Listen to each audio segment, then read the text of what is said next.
for this very important learning session. मैं शुरुआत में आपको 2 पंक्तियां बोलना चाहूंगी. तपसो माँ ज्योतिर्गमय, यानी कि हमें अज्ञान रूपी अंधकार से माँ ज्ञान रूपी प्रकाश की ओर ले जाए. तो यही हमारा सेशन है. थोड़ी सी अज्ञानता जो हमारे अंदर है, जो हमें नहीं पता है, जैसे प्री टेस्ट से आप लोगों को कई क्वेश्चंस के आंसर नहीं आ रहे होंगे, but after the session we hope that all of you will get 100% in the post test. So first of all, I would like to welcome all the dignitaries. Dr. Monica ma'am, the team leader, and she is behind all this session. The visionary,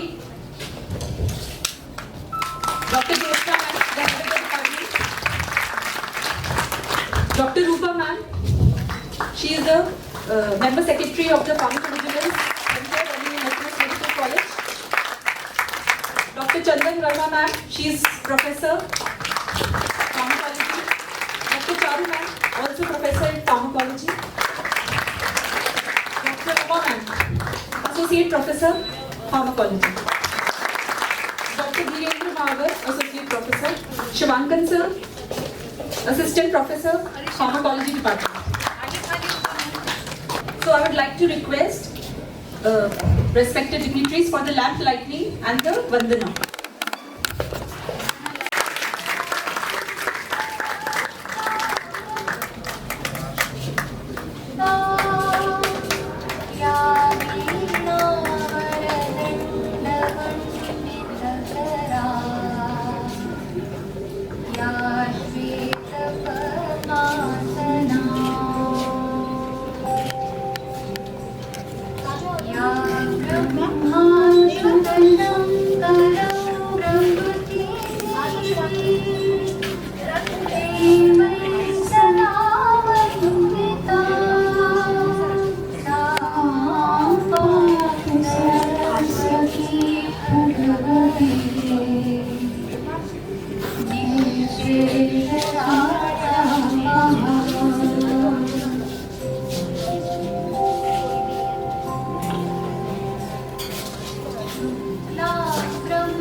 I would like to call Dr. Monica ma'am, Coordinator Medical Device Monitoring Center, SMS Medical College, to kindly welcome Jyotsna ma'am, Head of the Department, by the floral welcome.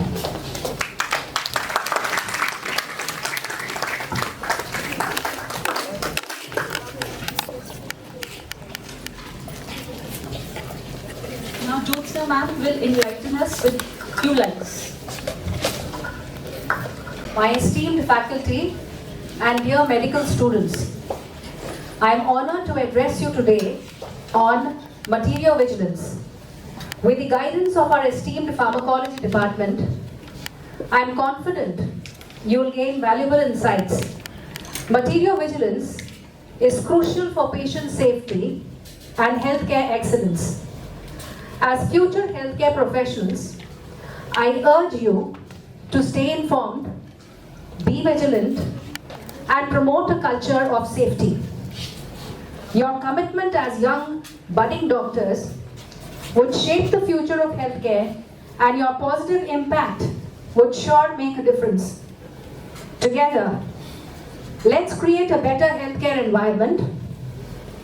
As the ancient wisdom goes, Savdhani swastir bhavati, meaning vigilance leads to well-being, and Jagurukta swasthasya rakshak, highlighting vigilance as the protector of health. This perfectly encapsulates the essence of materiovigilance. Remember, vigilance leads to well-being. Thank you, and I wish you all the best.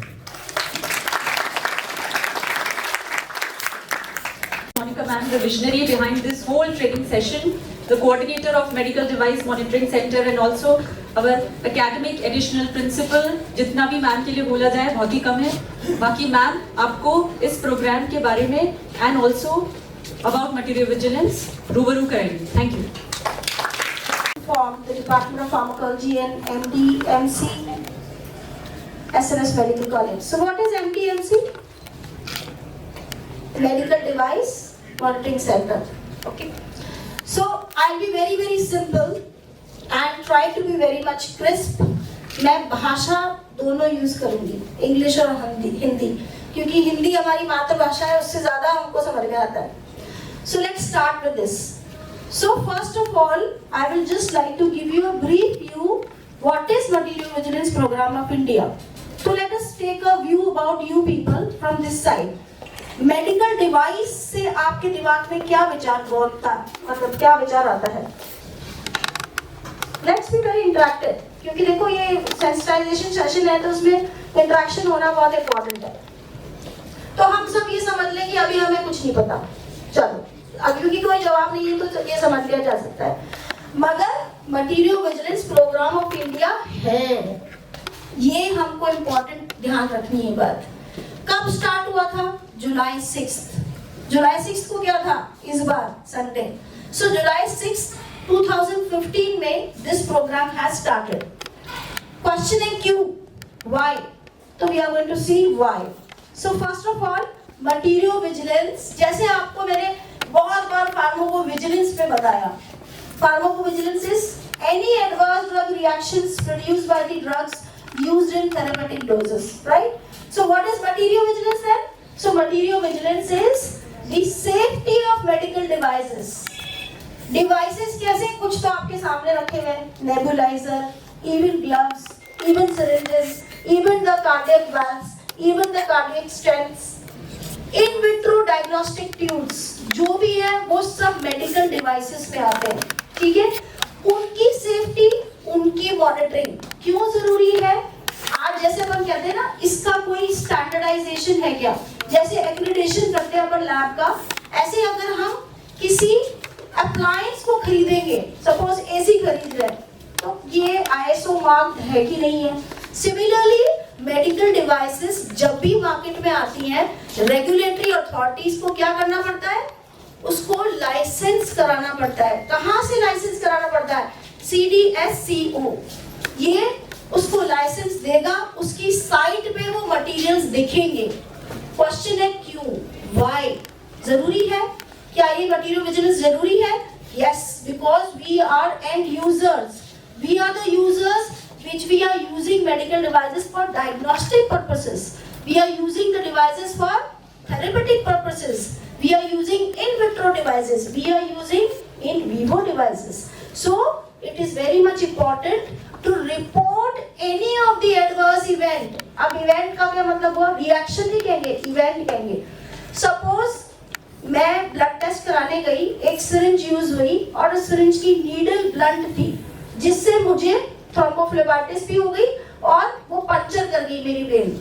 तो क्या उस syringe की manufacturer की जिम्मेदारी नहीं है कि वो ढंग की सिरिंज बनाता? ये छोटा सा एग्जांपल दिया है. तो क्या हमें छोटी चीज ऐसी वाली भी रिपोर्ट करनी चाहिए? बिल्कुल. दूसरी, आपने देखा होगा मेडिकेट कई बार डिफेक्टिव आ जाते हैं, ब्लॉक हो जाता है, that has to be reported. So that is coming under the material vigilance programme of India. तो अगर मैं आपको भाषा में समझाऊं तो आपको अब समझ में आया क्या है? अगर हम इसको शब्दों में देखें, so it is post marketing surveillance और identification to assess and manage the adverse events and it risk. और इसमें सबसे इंपॉर्टेंट बात है रेगुलेशन. रेगुलेशन क्या है? MDR का फुल फॉर्म क्या है? Medical device regulation. और ये कब आया था? 2017/745. ऑफ कोर्स बाहर के लिए FDA रिक्वायरमेंट्स, EU रिक्वायरमेंट्स, ये सब रेगुलेशन में आता है. तो अभी ब्रॉडली मैं आपसे पूछूं तो आपको समझ में आ गया कि medical device associated adverse events को रिपोर्ट करना हमारी जिम्मेदारी है, क्योंकि हम नहीं चाहते कि हमारे पेशेंट्स को मेडिकल डिवाइसेस फॉल्टी बने, रॉन्ग इंस्ट्रक्शन के साथ यूज हो, उसकी वजह से उनको कोई प्रॉब्लम खड़ी हो। हम चाहते हैं ऐसा कि सेफ हो मेडिकल डिवाइस, तो उसके लिए आपको एक्टिव पार्टिसिपेशन करना पड़ेगा। इसलिए I welcome you all on this note and this is a very important programme. और उससे भी इंपॉर्टेंट बात क्या है, मेरे लिए सबसे ज्यादा इंपॉर्टेंट आप लोग हो। Please a big round of applause for you people.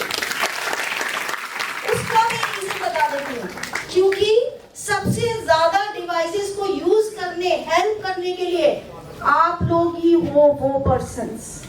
Like there are students from BDS, so all dental materials which are used, they also come under material vigilance.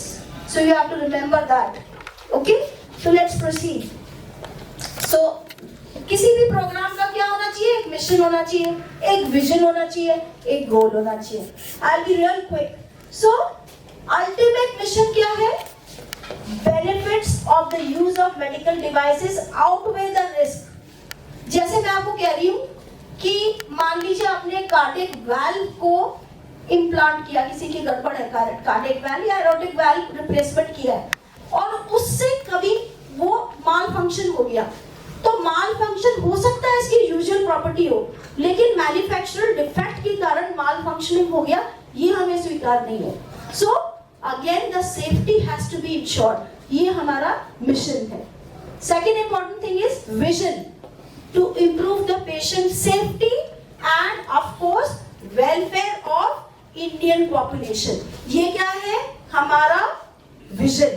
When we come to the goal, तो जहां भी procurement हो, suppose मैंने एक industry खोली और मैंने सोचा कि अब मैं जो कैनुलास होते हैं मैं ही बनाऊंगी, तो मुझे कोई टेस्ट पास करना पड़ेगा ये बताने के लिए कि मैंने सारी गुड मैन्युफैक्चरिंग प्रैक्टिसेस को फॉलो किया है और मेरा प्रोडक्ट स्टैंडर्ड क्वालिटी का है।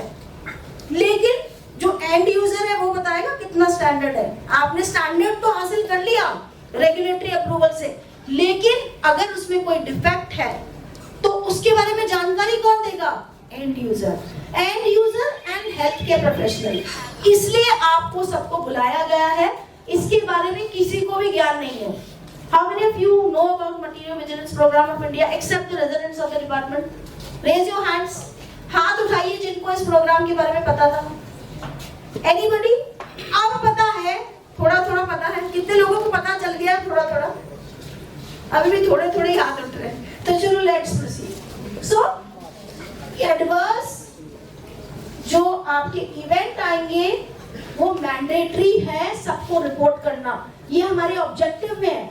कोई चीज हमारा गोल है टू एंश्योर सेफ्टी, तो उसके लिए हमको ऑब्जेक्टिव तो अचीव करने पड़ेंगे, और वह कैसे कर पाएंगे? Step by step. हर जगह की अपनी जिम्मेदारी है कि वो उसको रिपोर्ट करे। इसीलिए साइट पे कंज्यूमर फॉर्म भी दे रखा है एडवर्स इवेंट का, और एक हेल्थ केयर प्रोफेशनल के लिए भी फॉर्म है। तो यहाँ पे आपको गोल समझ में आ गया। अच्छा, अब द पॉइंट इज कि हमें ये ट्रैकिंग सिस्टम डिवाइस क्यों करना है। मैं आपको एग्जाम्पल दूंगी। जैसे एक एग्जाम्पल था, पेपर में आया कुछ दिन पहले कि एक साथ 7 इंक्यूबेटर्स में बच्चे जल गए, जिंदा जल गए, क्योंकि उनका टेम्परेचर रेगुलेशन नहीं था। मॉर्टेलिटी हो गई, सीरियस एडवर्स इफेक्ट हो गया, मतलब लाइफ ही चली गई बच्चों की, जिन्होंने अभी कोमल बच्चों ने जिंदगी देखी भी नहीं थी। ठीक है, वो मौत के घाट हो गए। ठीक है, तो उस कंपनी को बैन करना जरूरी हो गया। अगर आप उस इंक्यूबेटर को रिपोर्ट ही नहीं कर रहे और उसको छुपा के रख रहे हो, तो पता नहीं कितने बच्चों की जान और जाएगी। सो इम्पोर्टेंट थिंग इज कि ऐसी चीजें रीअकर नहीं हो, इसलिए ट्रैक करना जरूरी है। किसी भी चीज में कोई फॉल्ट है तो उसको ट्रैक करना जरूरी है, ताकि कुछ और लोगों को वही प्रॉब्लम ना हो जाए। So this is what our objective है कि हमें सेफ्टी डेटा को जनरेट करना है। कंपनी ने तो क्लेम कर दिया मैं तो बेस्ट हूँ, लेकिन हेल्थ केयर प्रोफेशनल देखेंगे कितना बेस्ट है। मेरी अभी कुछ दिन पहले एनेस्थीसिया से बात हुई थी, उन्होंने बोला मानिका बहुत घटिया सिरिंजेस आ रही हैं, और चिल्लाता पेशेंट, क्योंकि उसकी वो जो नोजल है, उसके जो नीडल है वो ब्लॉक आती है कभी तो, और कभी वो बहुत ब्लंट होती है। मैंने कहा मैडम आपने रिपोर्ट नहीं की, कहाँ रिपोर्ट करना है? That is why I have called you people. along with my team. So that is the intention of the objective, to generate the data. ये आपको अंग्रेजी के वर्ड्स लग रहे होंगे तो आपको लग रहा होगा क्या ये क्या चीज है, मतलब इसमें क्या कहना चाह रही है. कहना सिर्फ ये है, we have to help in generating the data about any device which is causing an adverse event. Okay. So जैसे मैंने आपको एग्जांपल दिया था, इसी बेसिस पे, इन रिपोर्टिंग के बेसिस पे बहुत सारी विड्रॉल्स हुई है कई अप्लायंसेस को. जैसे मैं आपको बताऊंगी अभी आगे वाली स्लाइड में कि वेंटिलेटर्स जो एंड ऑफ लाइफ के अंदर कई बार आपको जरूरत पड़ जाती है, या बिफोर गिविंग पेशेंट का रेस्पिरेटरी एफर्ट नहीं होता, वेंटिलेटर में डालना पड़ता है. कुछ लोग वापस आ जाते हैं लाइफ में, कुछ लोग चले जाते हैं. लेकिन वेंटिलेटर फॉल्टी होगा तो जिसको आप जीवन दान देने वाले हो सांसें बचा के, वो आप उससे छीन रहे हो, क्योंकि वेंटिलेटर वो काम नहीं कर पा रहा जो उसको करना है. फिर क्या होगा? तो इसी चक्कर में फिलिप्स वाला वेंटिलेटर को बैन किया भी recently. So this is another example which is saying dangerous devices to be withdrawn. And of course हम किसी भी चीज की क्वालिटी को बहुत इंप्रूव करना चाहते हैं, तो जब भी टेंडर वाले आते हैं वो हमेशा वोट करते हैं, पिछली बार ये थोड़ा लैक्यूना था, इस बार हमने ये इंप्रूव करके आपको दिया है, प्लीज लुक इनटू. तो ये भी एक इंपॉर्टेंट बात है. ओके, सो ये रिकॉल्स हैं. क्या लिखा है, कोई पढ़ के बताएगा? Any one of you can you please read it for me? आपसे ही बोल रहे, पढ़ के बताइए क्या लिखा है. Here cause heart pumps lead to death and disease. हाँ. Because divided mechanically pump blood to heart have caused hundreds of diseases and more than a dozen deaths. क्या मतलब समझे आप इससे?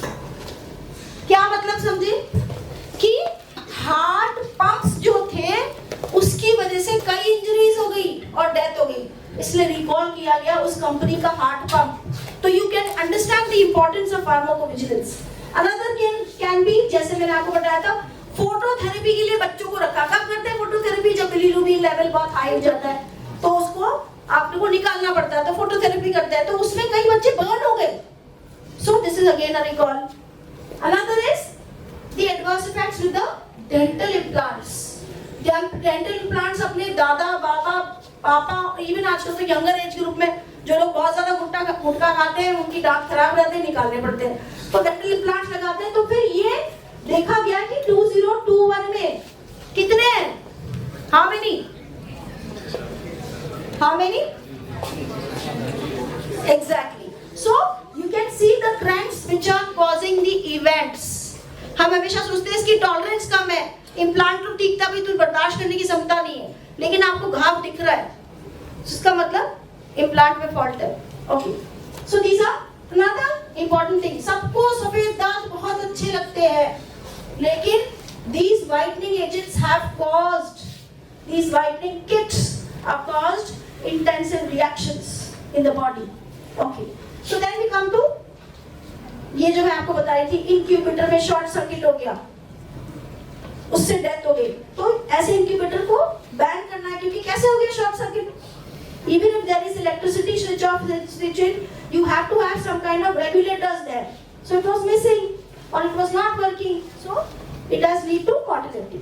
Okay, so what are the partners? अब आपके पास question आया था, बहुत सारे 15 क्वेश्चन आए थे. अब इसको ध्यान से देखना क्योंकि पोस्ट टेस्ट आपका ऐसे पे होगा. सो पार्टनर्स कौन है? आईपीसी. आईपीसी का सब एक स्वर में बोलेंगे. What is IPC? Very good. Okay, और इसका एनसीसी कौन है? National coordination centre. ये आपके प्री टेस्ट में भी था. तो कौन है? IPC Ghaziabad in the NCC. Okay, responsibility क्या है? कोई भी एडवर्स इवेंट आए, उसकी रिपोर्ट आए, उसको एनालाइज करना. ठीक है, so that is the in Indian population. अब SCTIMST क्या है? Shri Chitra institute for medical science and technology. ये क्या है? This operates as NCC. NCC national coordination centre. Another thing CDSCO. अब मेरे साथ सब रिपीट करेंगे बिकॉज ये बहुत इंपॉर्टेंट ऑर्गेनाइजेशन है. यहीं पे सारे मेडिकल डिवाइसेस की लिस्ट मिलेगी, इन विट्रो डायग्नोस्टिक की भी लिस्ट मिलेगी. So this is called as central drug standard control organisation. Please repeat it. Very good. So this is the regulatory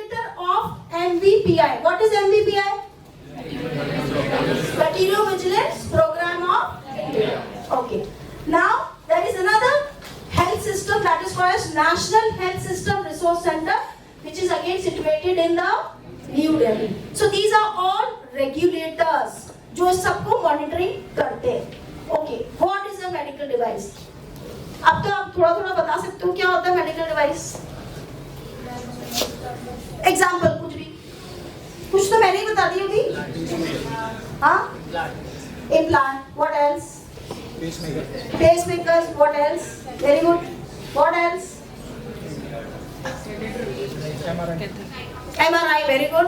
क्योंकि यहाँ पे अगर आप पोस्टर देखोगे तो आप बहुत सारी पिक्चर्स देखोगे. जब आप पास आके पिक्चर्स देखो तो आप देखना इसमें क्या क्या आता है. सो मेडिकल डिवाइस क्या होती है? कोई भी इंस्ट्रूमेंट हो सकता है, एपरेटस हो सकता है, इम्प्लीमेंट हो सकता है, मशीन हो सकता है, अप्लायंसेस हो सकते हैं, इम्प्लांट हो सकता है, रिएजेंट हो सकता है, सॉफ्टवेयर हो सकता है, मटेरियल हो सकता है और सिमिलर और रिलेटेड आर्टिकल होता है. And this can be used alone. Suppose एक दो मशीन एक साथ काम कर रही है, so this can be used in combination as well as alone. ये important चीजें ध्यान रखिए. ध्यान देखिए किसमें? Human beings में. So this is about, and so this also includes dressing. Mind you, dressing, surgical bandages, surgical staples, sutures, ligature, blood and blood component collection bag, with or without anticoagulant, all of this they come under the Pharmacovigilance Program. मेरी अभी किसी थोड़े दिन पहले surgeon से बात हुई, उन्होंने कहा सूचर्स बहुत घटिया क्वालिटी के आ रहे हैं. हम सूचर करते हैं, नॉट बांधते, टूट जाता है थ्रेड, जो नहीं होना चाहिए. So that again need to be reported. Why? Because the patient will feel the pain of not having a correct suture, and also the health professional. So again, both are responsible for reporting the same. So now we come again to the medical devices. बहुत सारे schedules आपने पढ़े होंगे, H schedule कि prescription पे ही drugs मिलेंगी. अब ये जो मेडिकल डिवाइसेस है इसके शेड्यूल में आते हैं R1. So you have to remember that. Okay. और इसको कौन सा कहाँ पे कवर करते हैं? Import, manufacturing, distribution. ये ड्रग एंड कॉस्मेटिक एक्ट है 1940 and also the 1945 drugs and cosmetic rule. इस सब के अंदर ये आता है. ये शायद आपके लिए इतना इंपॉर्टेंट नहीं है. आपके लिए इंपॉर्टेंट ये है that we need to report about any of the event with the medical device. Okay, so these are the example. कुछ यहाँ के लोग पढ़ेंगे. क्या दिख रहा है आपको? Just read out.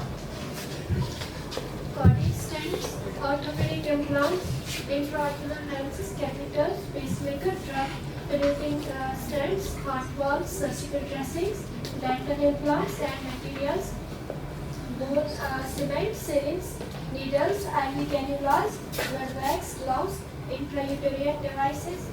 Thank you. Perfect. तो इस बच्ची के लिए ताली तो बजाओ. So these are examples of medical devices. आप भूलोगे, आप भूल सकते हो कि मेडिकल डिवाइस क्या आता है. आपको एग्जाम्पल बताया, ठीक है. So these are considered under the. अब क्या क्या इवेंट्स हो सकते हैं? आपको लगेगा मेरे को एक्चुअली टाइम का भी ध्यान रखना है, मुझे जल्दी जल्दी बताना है. मैं आपको सिर्फ एग्जाम्पल दे रही हूँ कि क्या क्या रिपोर्ट हो सकता है. अगर आपको ये दिखाई दे एक वर्ड दिया है डिवाइस माल फंक्शन या फेलियर, आप बोलोगे एग्जाम्पल बताओ. वेंटिलेटर जिसने अपना काम नहीं किया क्योंकि वो माल फंक्शन कर रहा है, ठीक है. Second is performance issue. मैंने अपना ब्लड ग्लूकोज चेक कराया, मैं तो जैसी भी थी, मीठा खाने का बड़ा शौक है. अब ब्लड शुगर ने कह दिया तेरी तो 100 ही है भैया ब्लड ग्लूकोज. ठीक है भैया, कल से जलेबी जरूर वापस. पता चला कि मुझे तो 500 हो गई अब, क्योंकि मेरा मॉनिटर ही बेकार था. मतलब जो अपना ग्लूकोमीटर होता है वही गड़बड़ था. Second example, pulse oximeter. ये हाई बहुत हुई थी जब पल्स ऑक्सीमीटर बहुत घटिया क्वालिटी के बने थे कोविड के टाइम में. हम अच्छे तरह से सांस ले रहे हैं और लगाओ पल्स ऑक्सीमीटर 80 गया तो दो. सो that is another example. Labelling और instruction error.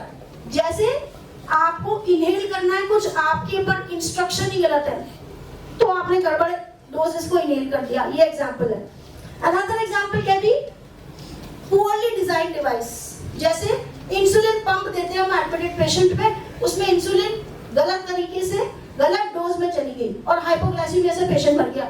So this is again insulin की डिफेक्टिव पंप था। डॉक्टर ने तो सही बताया था, नर्सिंग स्टाफ ने भी सही समझा था, लेकिन उसने डिलीवरी गलत कर दी। So this is an example. Infection और कंटामिनेशन, ये बहुत कॉमन है, आप सब बच्चों को बता रही हूँ। कैथेटर लगाया और वो उसके अंदर एसेप्टिक स्टेराइल टेक्निक से उसको नहीं बनाया, उसमें ऑलरेडी इन्फेक्शन है, आपने घुसाया और इन्फेक्शन हो गया। सो that is another example.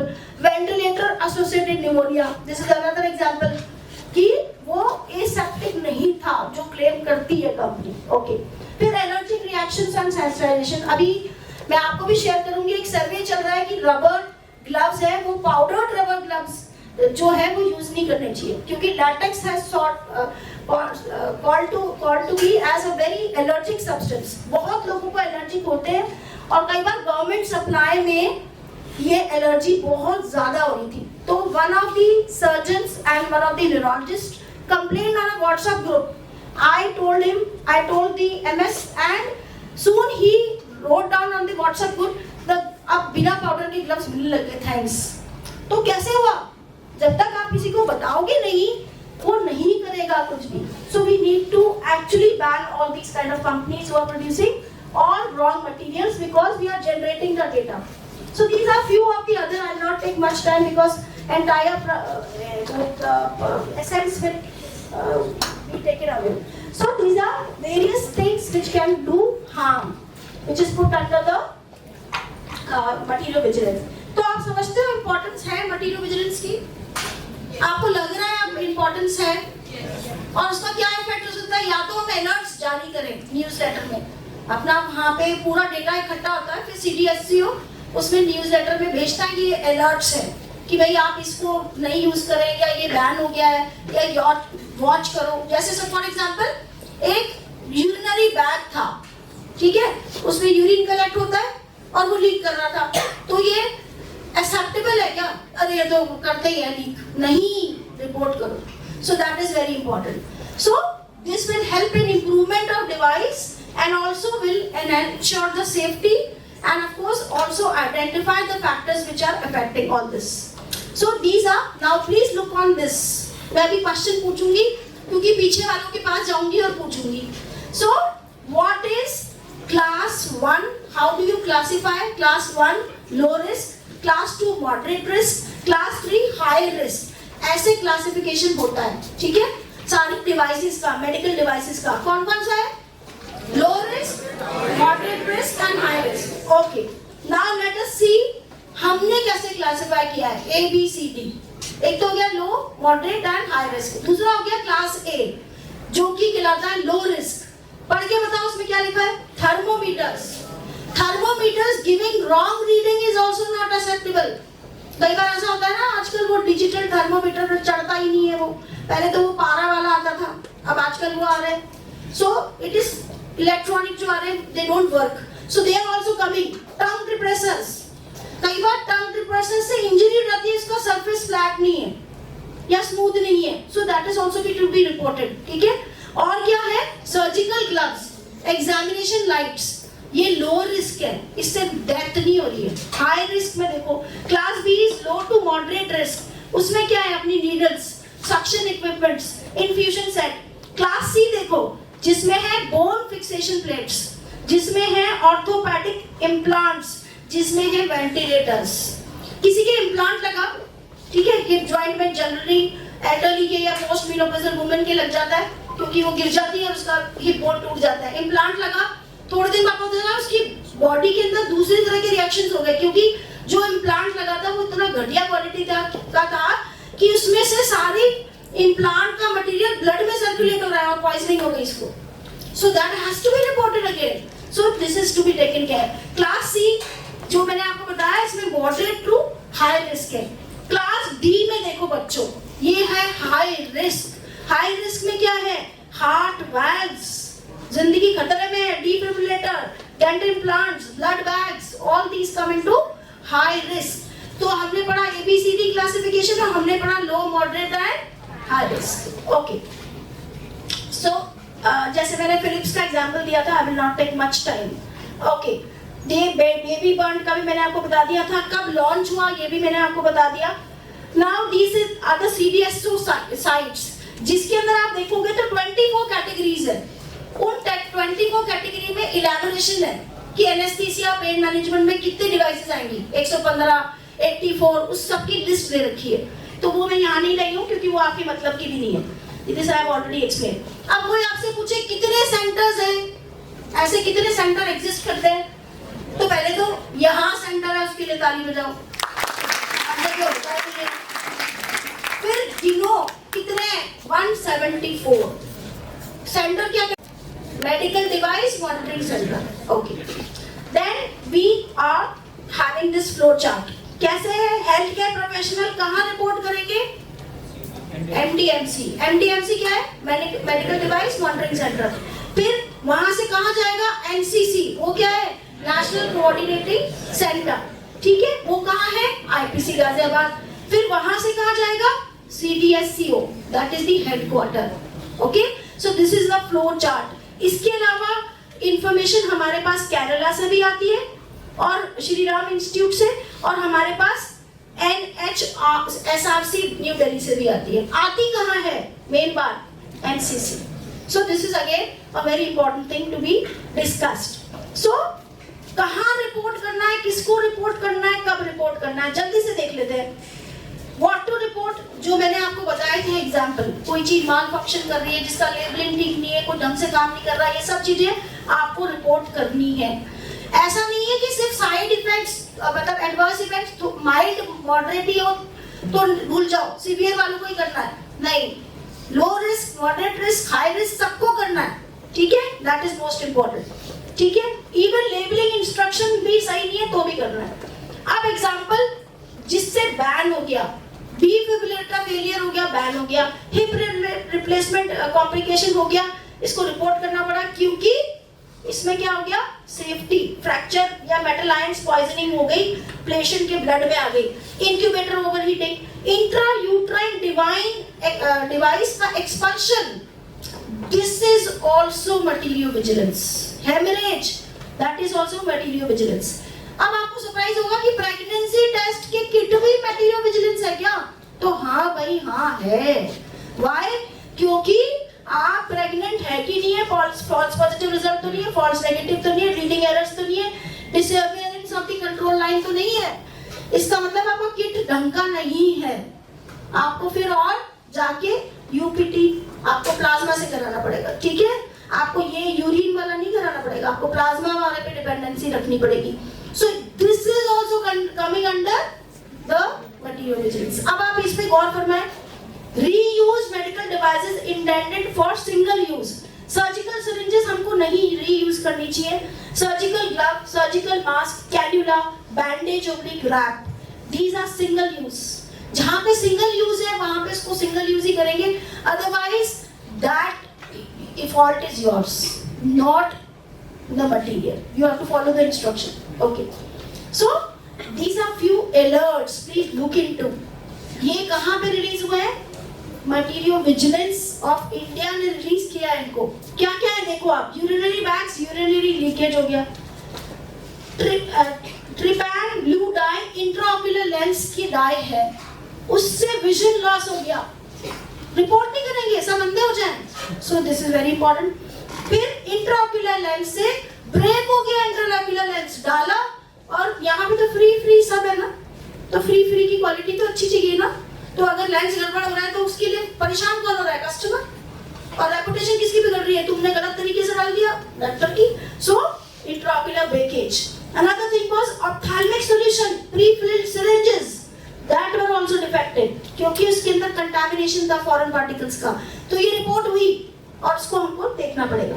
Recent news, जो Indian rubber gloves manufacturing association है, उन्होंने कंप्लेन फाइल की है DCGI को, drug controller general of India, क्या कि दुनिया भर के दूसरे मेड इन चाइना बाहर के ग्लव्स आ रहे हैं जो कि वॉयलेट कर रहे हैं लॉज को, क्योंकि सस्ता प्रोडक्ट देते हैं मेड इन चाइना, और उससे बहुत जल्दी ग्लव्स फट जाते हैं। आप सोचो एक HIV पेशेंट को डबल ग्लव्स पहन के भी ऑपरेट कर रहे हो तो फट गया वो, तो आपको भी HIV होने का पूरा चांस है।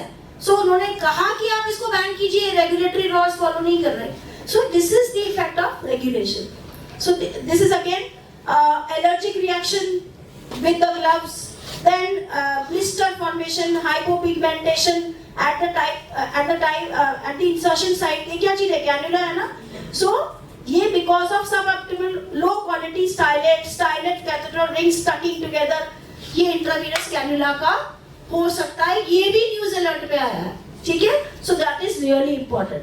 So these are regulatory national regulatory authorities which are sending recommendation like blood administration SAT के लिए निकाला, फिर recommendation for intravenous cannula निकाला कि इससे blister formation हो रहा है, तो उस कंपनी वाले चीज को बैन कर रहा है. So and this artificial urinary prosthesis से prosthesis failure हो गया और infection हो गया. So these are all reported things which I have brought for you people. I hope you understand. So who can report? All of us sitting in this hall. Even a common man, even a person who's a consumer and a user, all can report. So nurses, technicians, engineers, clinical engineers, जो manufacturers हैं, during the manufacturing process अगर वो trial में जा रहा है, वहाँ पे adverse event आ रहा है, वो फिर report करेंगे. उनको वो clearance चाहिए होती है before making them come into the market. So they are also involved. ठीक है? So these are the persons who can how to report. अब इसका बहुत अच्छा तरीका है. 30 दिन समझ लो, 31 को भूल जाओ, घंटे 24 होते हैं, और उससे पहले 1800 180 3024. अब जल्दी से रिपीट करो. 1800 180 3024. तो रटना पड़ा या नहीं रटना पड़ा, क्योंकि बहुत ही इजीली डन है. तो ये आपका हेल्पलाइन नंबर है मंडे टू फ्राइडे, और आप इसको डायल करके देखेंगे तो 9 to 5:30 आपको कोई ना कोई आंसर मिलेगा. और अगर नहीं मिलेगा तो हम उसको कहेंगे तुम्हारी डिवाइस ही गड़बड़ है, रिपोर्ट कर रहे हैं. So this is how to report. और ये हेल्थ केयर प्रोफेशनल्स का रिपोर्टिंग फॉर्म है. ये 4 पेज का है माइंड यू. ये मैंने आईपीसी को भी लिखा है कि भाई ये 4 पेज का कब तक बढ़ते रहेंगे, काम नहीं कि हमारे पे जीवन में. तो उन्होंने पता नहीं देखो कितना सुना, लेकिन these are 4 पेजेस जिसमें प्राइमरी इंफॉर्मेशन है, रिपोर्टर डिटेल्स है, फिर उसके बाद ये पेशेंट की हॉस्पिटल आईडी एक्सेट्रा एक्सेट्रा सब सेल्फ एक्सप्लेनेटरी है. What I want to insist is it is version 1.2. ठीक है? अच्छा, और दूसरी चीज जो मैं इंसिस्ट करना चाहती हूँ ये है मेडिकल डिवाइसेस इक्विपमेंट्स और मशीन के लिए क्या है, ABCDEF तक. और अगर इन विट्रो डायग्नोस्टिक है तो आपको सेक्शन दैट इज A वो बनना है, एक्सेप्ट 6, 7, 8, 13, 14, 16 एंड B एक्सेप्ट 1, 2, 3, 4. ये कुछ ऐसा डायरेक्शन है फॉर्म में. But this is the form which we need to fill to report any of the adverse event caused in the patient. So I will not bore you much because this is an exhaustive form. I am not here to tell you about the form. So this is self-explanatory form. I will distribute some of the copies to each one of you, and you can see it in details.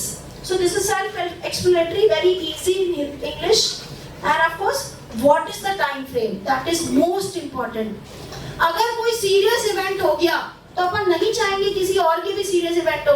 15 दिन में report कर दो भैया. Non serious है तो फिर भी 1 महीने में कर ही देना. यूजुअली अपन आलस कर जाते हैं, लेकिन 15 दिन में करना है और 30 दिन में करना है. ठीक है? Then we come to the कि what to report. ये सब मैंने आपको बताया. डेथ, इंजरी, कोई सीरियस इंजरी है तो किस किस को रिपोर्ट करना है, 15 डेज में करना है, इसमें लगे फिर रिपीटेशन. ये सबके सेशन खा जाऊंगी अदरवाइज. फिर नॉन इन्वेजिव और इन्वेजिव है. नॉन इन्वेजिव में देख लो बच्चों क्या क्या दिख रहा है. Surgical gloves, dialysis machine, chemotherapy, surgical diathermy, ये से सबसे नॉन सीरियस है. तो कौन कौन रिपोर्टर है इसमें? टेक्नोलॉजिस्ट है तो paramedical, be cautious. Technologist dialysis machine पे. फिर सर्जिकल डायथेरेपी में रिसर्च एसोसिएट वो रिपोर्टर है. इंडस्ट्री रिपोर्टर कौन हो सकती है? जो हिप इम्प्लांट्स बना रही है. ठीक है? कॉपर्टी, एंडोस्कोपी, कैन्युला, पेसमेकर, जिससे भी नॉन सीरियस इफेक्ट्स आ रहे हैं आपको रिपोर्ट करना है. रिपोर्टर कोई भी हो सकता है. ठीक है? So that is very important. So I and with this here and please report the incident because it could save a life. Thank you very much.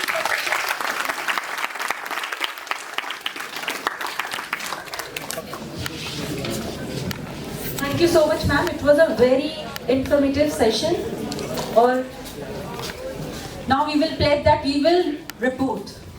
Now I would like to call upon another dynamic and energetic professor from our department, Dr. Charu ma'am, जो कि थोड़ा सा light डालेंगी causality assessment of the adverse events. Thank you very much, ma'am, for such an enlightening session. So, keeping the program forward, I will discuss in this session causality assessment of adverse medical device adverse events. I will, in this session, I will give you brief introduction of causality assessment. Then I will tell you how causality is categorized. Then what points should be considered while assessing causality. And at the end, I will discuss few cases of medical device adverse events. So let us start with the introduction. So what is causality assessment? Assessment of relationship between the use of medical device and occurrence of adverse event.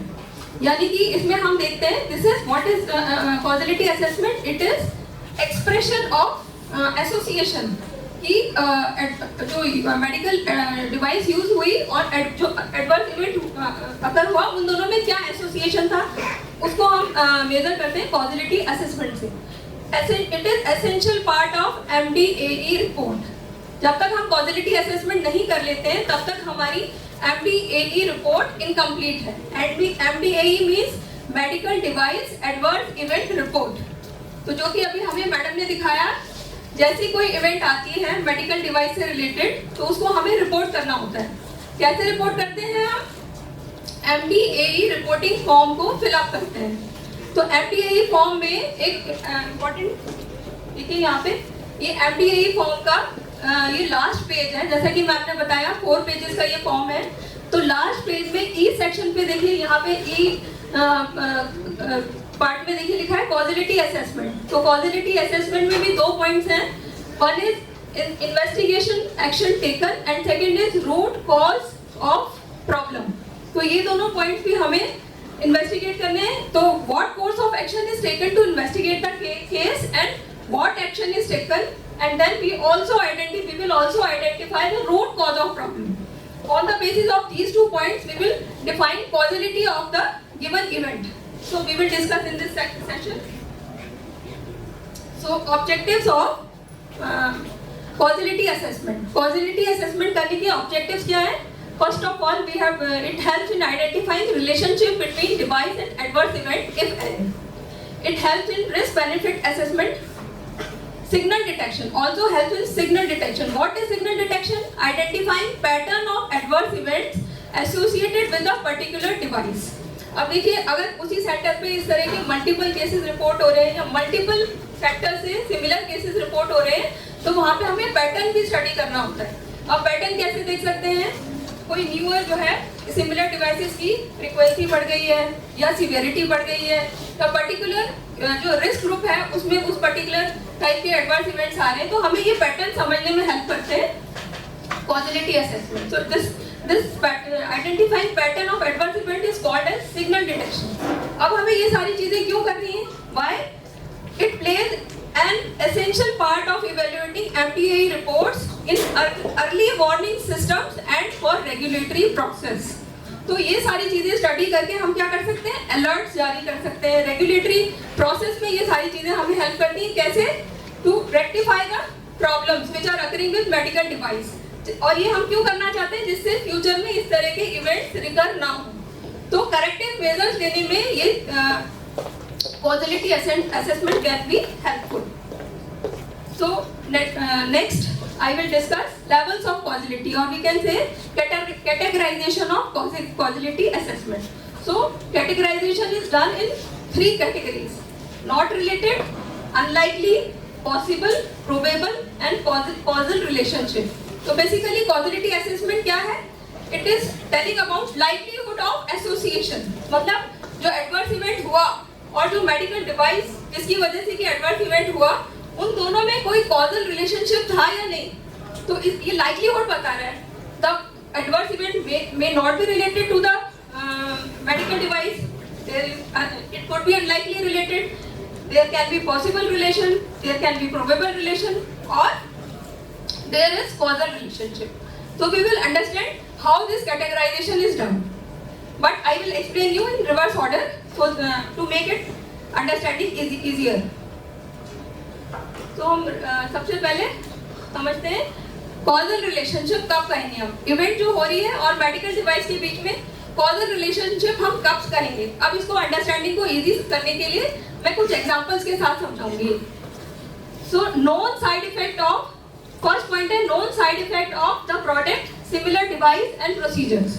तो अगर कोई adverse event हो रही है किसी medical device से, तो क्या वो लिटरेचर में कुछ चीजें हमें पता होती है. से for example linear accelerator use for radiotherapy in cancer patient. तो कैंसर पेशेंट में अगर रेडियोथेरेपी दी जाती है तो लिटरेचर से हमें पता है कि उस पेशेंट को ओरल म्यूकोसाइटिस हो सकती है, स्लीप डिस्टर्बेंस हो सकते हैं, बिहेवियरल प्रॉब्लम हो सकती है. तो वो उसका नॉन इफेक्ट हो गया. इसी तरह if the event follows a non response pattern of the medical device if the response pattern is previously known, तो इसको बोलेंगे medical plausibility. Harm of the subject is due to error in use. जो medical device के लिए user brochure होता है, उसका एक पर्टिकुलर मेथड होता है यूज करने का, क्या उस मेथड के यूज में कोई एरर था, ये हमें देखना है. Has a temporal relationship with the investigational device use application of procedure. तो जो इवेंट हो रही है उसका और मेडिकल डिवाइस के यूसेज के बीच में टेम्पोरल रिलेशनशिप होना चाहिए, उसी टाइम फ्रेम में उसको यूज होना चाहिए, तब हम कहेंगे कि there was a causal relationship. Then next point is the discontinuation of medication device और reintroduction of its use has impact on the serious event. जैसे कि हमने फार्माकोविजिलेंस प्रोग्राम में भी पढ़ा है, दो वर्ड्स हम पढ़ते हैं, T challenge and re challenge. मतलब अगर हमने मेडिकल डिवाइस डिसकंटिन्यू की तो क्या होना चाहिए, अगर कॉजल रिलेशनशिप है तो वो जो एडवर्स इवेंट है वो डिसअपीयर हो जानी चाहिए. और अगर हम उसका एप्लीकेशन दोबारा से रीइंट्रोड्यूस करते हैं तो क्या होना चाहिए, एडवर्स इवेंट रीअपीयर हो जानी चाहिए. तो इससे क्या पता चलता है that the medical device was having impact on the serious event. तो ये चीज भी हमें रूल आउट करनी है अगर हम कह रहे हैं कि कॉजल रिलेशनशिप है. The event depend on false result given by the investigational device use for diagnosis. अब देखिए इस पॉइंट का क्या मतलब है, मैं एग्जांपल से समझाऊंगी. A batch of out of specification blood glucose test strips were released by the manufacturer. Patient uses the test strip, but reading provided incorrect values, leading to incorrect insulin dosage, resulting in hypoglycemic shock and hospitalization. तो out of specification glucose strip use की गई, false result आए, higher glucose level आए, उसके response में high dose दी गई insulin की और पेशेंट को हाइपोग्लाइसेमिक शॉक हो गया, हॉस्पिटलाइज करना पड़ा. So this is the example of false reading. So ये पॉइंट भी हमें रूल आउट करना होगा अगर हम कॉजलिटी असेसमेंट कर रहे हैं. Next point involves a body site और organ that the investigational device और procedure are applied has an effect. अब देखिए हमने बॉडी साइट पे कहाँ अप्लाई किया और कहाँ पे साइड इफेक्ट आ रहा है, ये भी हमें देखना है. ये भी मैं एक एग्जांपल से समझाऊंगी. देखिए हमारे पास एक पेशेंट आया डायबिटीज का, उसको डायबिटिक फुट था, यानी कि सेलुलाइटिस हो रही थी. अब वो किस लिए हो जाती है, क्योंकि लिम्ब में, जैसे लिम्ब में उसको सेलुलाइटिस हो रही थी, लोअर लिम्ब में, क्योंकि ब्लड फ्लो उस एरिया का कम हो जाता है. तब जो है जब वो हॉस्पिटलाइज हुआ तो उसको हीट थेरेपी दी गई, या तो वो वार्मिंग लैम्प के थ्रू दी गई या हॉट वाटर बैग के थ्रू दी गई. अब पेशेंट को लेफ्ट लोअर लेग में जो है सेलुलाइटिस हो रही थी, वहाँ पे उसको हीट थेरेपी दी गई. अब कुछ दिनों की हीट थेरेपी के बाद पेशेंट को दोनों लिम्स में जो है मोल्टेड एरिया अपीयर हो गए, फिर ब्लिस्टर आने लगे, फिर धीरे धीरे पार्शियल थिकनेस बर्न आ गए. तो अब ये रिपोर्टिंग हुई कि जो वार्मिंग लैम्प जो लगाया गया ब्लड फ्लो बढ़ाने के लिए, उससे जो है ये रिएक्शन आ गई, एडवर्स इवेंट आ गई. अब जो है बैक, पहली बात तो ये कि लेफ्ट लेग में था पेशेंट को सेल्यूलाइटिस और दोनों लेग्स में आ गई. तो ये क्या सही है, क्या मेडिकल डिवाइस से रिलेटेड है? फिर भी देखिए मेडिकल डिवाइस को चेक किया गया, जो वार्मिंग लैम्प था उसका टेम्परेचर चेक किया गया, सारी चीजें विद इन रेंज पाई गई, जो टेम्परेचर था वो भी रेगुलेटेड था. फिर जब पेशेंट की डेप्थ में हिस्ट्री ली गई तो पाया गया कि पेशेंट को साथ में वारफेरिन चल रही थी. वारफेरिन जो है 10 मिलीग्राम ओटी की डोज में दी जाती है, लेकिन पेशेंट उसको पीडी ले रहा था. तो बाद में जब इसको इन्वेस्टिगेट किया गया तो पता चला कि ये जो मोल्टेड एरिया या ब्लिस्टर्स जो हो रहे थे वो वारफेरिन की ओवरडोज की वजह से होते हैं. So we have to take care of this point also when we are establishing causality relationship. Then other possible causes, ये भी हमें rule out करने हैं. An underlying or concurrent illness, clinical condition and an effect of another device, drug or treatment. जैसे कि मैंने अभी case बताया आपको, जो एडवर्स इवेंट आ रही है वो जरूरी तो नहीं कि मेडिकल डिवाइस के यूसेज से हो, तो हमें ये चीजें देखनी है. कहीं कोई अंडरलाइंग डिजीज या कॉन्करेंट इलनेस तो नहीं है पेशेंट को जिसकी वजह से सिमिलर इवेंट आ रही है, या फिर जैसे अभी मैंने एग्जांपल दिया पेशेंट को ऐसी कोई ड्रग या थेरेपी तो नहीं चल रही है जिसकी वजह से एडवर्स इवेंट आ रहा है. तो ये सारे पॉइंट्स रूल आउट करने के बाद हम डिसाइड करेंगे कॉजिलिटी असेसमेंट की कैटेगरी. तो अगर ये सारे पॉइंट्स फेवर में है तो हम क्या कहेंगे, there is a causal relationship between the event and the use of medical device.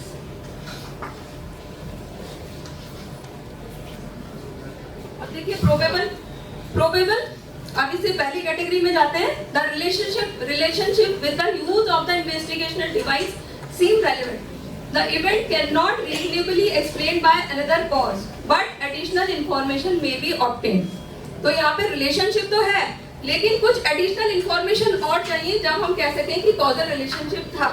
अब यहाँ पे देखिए कुछ एग्जांपल है. Patient with a orthopaedic implant experience heart attack, no other underline disease. Patient को कोई दूसरी अंडरलाइन डिजीज नहीं थी, कोई कार्डियक डिसऑर्डर नहीं था, तो प्रोबेबली जो है वो ऑर्थोपेडिक इम्प्लांट की वजह से ही पेशेंट को हार्ट अटैक आया. इसी तरह से patient experiencing thrombocytopenia with the device eluting cancer medication. तो पेशेंट को अंडरलाइन कोई डिजीज नहीं थी, फिर भी पेशेंट को अगर थ्रोम्बोसाइटोपेनिया हो गया तो प्रीवियस एक्सपीरियंस नॉलेज के आधार पे हम कह सकते हैं कि probably it is related to the device. Possible the relationship with the use of the investigational device is weak but can not be ruled out completely. Alternative causes are also possible. Underlying or concurrent illness, clinical condition, effect of another device or drug treatment. तो अगर ऐसा है हम underlying causes भी थे जिनको कि हम rule out नहीं कर पा रहे तब causality कही जाती है possible. जैसे कि यहाँ पे example दिया गया, a patient died after dialysis treatment. The patient had end stage renal disease and died of renal failure. अब एक end stage renal disease का patient था, उसकी dialysis की गई और पेशेंट की डेथ हो गई. अब क्लियरली नहीं कहा जा सकता कि भाई डायलिसिस की वजह से हुई या रीनल फेलियर की वजह से हुई, क्लियरली नहीं कह सकते ना. तो ये हो गई possible. Unlikely relationship with the use of device seems not relevant. The event can be reasonably explained bye another cause. तो इस तरह के केसेस जो है वो कम ही रिपोर्ट होते हैं. Tumour in the brain after 3 days of implantation with the device. अब ट्यूमर का इम्प्लांटेशन से क्या लेना देना, तो अनलाइकली हो गया. अब जो हमने फर्स्ट कॉजिलिटी की कैटेगरी में जो डिस्कस किया वो ही सारे पॉइंट्स अगर फेवर में नहीं है, if the answer is no, then the occurrence of adverse event is not related to usage of medical device. So am I clear? Categorisation clear हो गया? तो देखिए हमने ये कैटेगराइजेशन पढ़ा कॉजिलिटी का. Not related, unlikely, possible, probable and there was a causal relationship. तो कौन से पॉइंट्स हैं जो कंसीडर हमें करने हैं? ये तो कैटेगराइजेशन हो गया. अब जब देखिए हमने कोई एडवर्स इवेंट हमारे पास आई, हमने कॉजिलिटी उसके पहले उसको इन्वेस्टिगेट किया, कोर्स ऑफ एक्शन देखा कि कौन सी डेट पे जो है मेडिकल डिवाइस को यूज किया गया, इम्प्लांट है तो उसको कब पेशेंट में डाला गया, क्या उसका कोर्स ऑफ एक्शन रहा, किस तरह के सिम्टम्स आए, पूरा हमने इन्वेस्टिगेट किया, उसके बाद एक्शन लेते हैं. तो कॉजिलिटी करते वक्त हमें ये सारी चीजें भी कंसीडर करनी है. तो biomedical engineers input should be taken, risk management details should be done as per guidelines, expert clinician opinion should be taken, clinical investigation details according to guidelines should be taken, technical manual user manual और literature use हुआ कि नहीं ये हमें देखना है कि जो डिवाइस है वो यूजर मैनुअल के अकॉर्डिंग यूज हो रही थी कि नहीं, जो स्टाफ उसको यूज कर रहा था वो ट्रेन था कि नहीं, regulatory status and input should be taken and related baseline study should be referred. Similar cases जो प्रीवियस में हो चुके हैं उससे रिलेटेड केसेस को हमें स्टडी करना है, उसके बाद हमें फाइनल असेसमेंट करना है. अब देखिए मैं एक दो केसेस आपको बताऊंगी for better understanding. During a cardiac arrest, several attempts were made to defibrillate our patient. The defibrillation was done using pedals. The staff noted that the defibrillator was not discharging into the patient. Reviewing the ECG strips after the event revealed no electrical activity. The ECG strips recorded only a dotted line and documented no shock delivered. The dotted line and no shock delivered implied no pedal contact with the patient and patient died. देखिए तो यहाँ पे क्या हुआ, एक cardiac arrest का patient हमारे पास आया जिसको डिफिब्रिलेशन हमें देना था. अब यहाँ पे इस पिक्चर में डिफिब्रिलेटर दिखाया गया है. ये देखिए ये पेडल्स हैं जिनको कि हाथ से यूज किया जाता है और ये हैंड फ्री पेडल्स हैं. तो हैंड फ्री पेडल्स आप देख रहे हैं, इसको इलेक्ट्रोड्स पे चेस्ट पे चिपका दिया जाता है. अब देखिए इसमें एक तो कंडक्टिंग इंटरफेस होता है, एक नॉन कंडक्टिंग इंटरफेस होता है. वायरिंग होती है जिसे देके उसको कंडक्टिंग इंटरफेस से जो है पेशेंट के ऊपर लगाया जाता है. अब यहाँ पे क्या हुआ, पेशेंट को जो है इलेक्ट्रिक शॉक दिए ही नहीं, लगे ही नहीं और पेशेंट को डिफिब्रिलेशन ना होने से पेशेंट की डेथ हो गई. अब देखिए जब इस केस को एनालाइज किया गया तो देखा गया कि जो स्टाफ है उसने जो पेडल्स थे उसको हैंड फ्री पेडल्स को दूसरी डायरेक्शन से चिपका दिया, यानी नॉन कंडक्टिंग इंटरफेस से जो है वो चेस्ट पे लगा दिया. इसलिए जो है इलेक्ट्रिक करंट पास ही नहीं हुआ और पेशेंट की डेथ हो गई. तो इसमें क्या हुआ, जब ये हैंड फ्री जो मेडिकल डिवाइस थी इसको मैन्युफैक्चरर के पास भेजा गया, पूरा सब देखा गया. जो बायोमेडिकल इंजीनियर था उसने चेकिंग की और बताया कि भाई डिफिब्रिलेटर तो पूरी तरह से अच्छा था, it was not mall functioning. तो ये क्या था, यूज एरर है ना. तो फाइनली जब एनालाइज किया गया, the investigation revealed that staff had used adult size disposable defibrillator electrodes with a pedal rather than with hands free disposable cable attached to the disposable electrodes. In this case, the pedals were placed on the non-conductive foam backing of the disposable electrodes and the wires of those electrodes were ignored. So, positive factors were labeling ignored. वहाँ पे labelling की गई थी कि भाई ये conducting interface है, ये नॉन कंडक्टिंग इंटरफेस है, तो लेबलिंग को चेक नहीं किया गया. Incorrect clinical use, failure to train the end credentials, system problems in equipment storage. So mechanism of injury was failure to deliver therapy and in this case causality is probable. So यहाँ पे causality probable है. अभी हमने समझा था point, उनके आधार पे हम कहेंगे इसमें causality probable है. Additional information is required to say that there is causality is related to the event. दूसरा हम केस देखते हैं, मैडम ने भी बताया. देखिए मल्टीपल इस तरह के केसेस पहले भी हो चुके हैं कि इंक्यूबेटर जो यूज होते हैं NICU में, क्या काम होता है उनका, वो बच्चे में जो स्पेशली न्यूबॉर्न या इल जो बच्चे होते हैं उसमें टेम्परेचर रेगुलेशन के लिए यूज किया जाता है. अब ऐसा जो है फर्स्ट अहमदाबाद के एक सरकारी हॉस्पिटल में हो चुका है, कोटा के एक सरकारी हॉस्पिटल में इस तरह के कई केसेस रिपोर्ट हो चुके हैं कि इंक्यूबेटर में जो है बच्चे की डेथ हो गई हाइपरथर्मिया से. अब देखिए ये इंक्यूबेटर है. अब इंक्यूबेटर के साथ एक स्किन टेम्परेचर प्रोब होता है, एक डिटैचेबल पावर कॉर्ड होती है. अब ये जो स्किन टेम्परेचर प्रोब होता है ये बच्चे की स्किन पे लगा रहता है और जो कि टेम्परेचर की रीडिंग बताता रहता है. ठीक है, और एक डिटैचेबल पावर कॉर्ड होती है जो कि इलेक्ट्रिसिटी से कनेक्टेड रहती है. अब इसमें एक थर्मोस्टेट होता है, जैसे ही टेम्परेचर ज़्यादा एक्सीड होता है स्टैंडर्ड से वो कट ऑफ कर देता है पावर को, तो टेम्परेचर मेंटेन करके रखता है. और साथ में जैसे ही टेम्परेचर हायर होता है अलार्म जो है वो बजना शुरू हो जाता है. तो इतने सारे सिक्योरिटी अलर्ट्स होने के बाद भी इस तरह के इंसिडेंसेस क्यों हो रहे हैं, है ना. तो ये केस हम देखते हैं. Please bear with me for 5 more minutes. ये लास्ट केस है. तो देखिए यहाँ पे क्या हुआ. तो एक टर्शियरी केयर हॉस्पिटल के NICU में 15 दिन के बच्चे की जो है डेथ हो गई ओवर हीटिंग ऑफ इंक्यूबेटर की वजह से. तो वहाँ पे जो है नर्सिंग स्टाफ जो है वहाँ पर थी, लेकिन वो और दूसरे कामों में बिजी थी. अलार्म भी वहाँ बजा, लेकिन वो उस अलार्म को जो है वो सुन नहीं पाई. The incubator was severely overheated and hyperthermia was ruled as a cause of death. At the time of incident, the incubator was in its second month of pre-purchase clinical evaluation.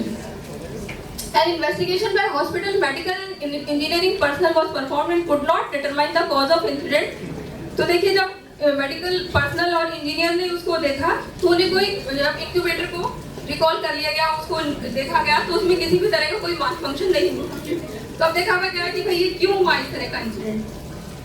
तो further investigate जब करा गया तो पता चला कि जो 3-पिन plug था पावर का वो लूज था, उसमें वायरिंग जो है वो डिस्टर्ब थी, जो डिटैचेबल पावर कॉर्ड थी वो लूज थी, जिसकी वजह से थर्मोस्टेट जो है प्रॉपर्ली काम नहीं कर पाया।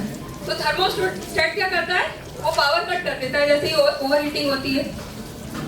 तो वो जो माइक्रो प्रोसेसर था वो प्रॉपर्ली वर्क नहीं कर पाया, ओवर हीटिंग होती गई।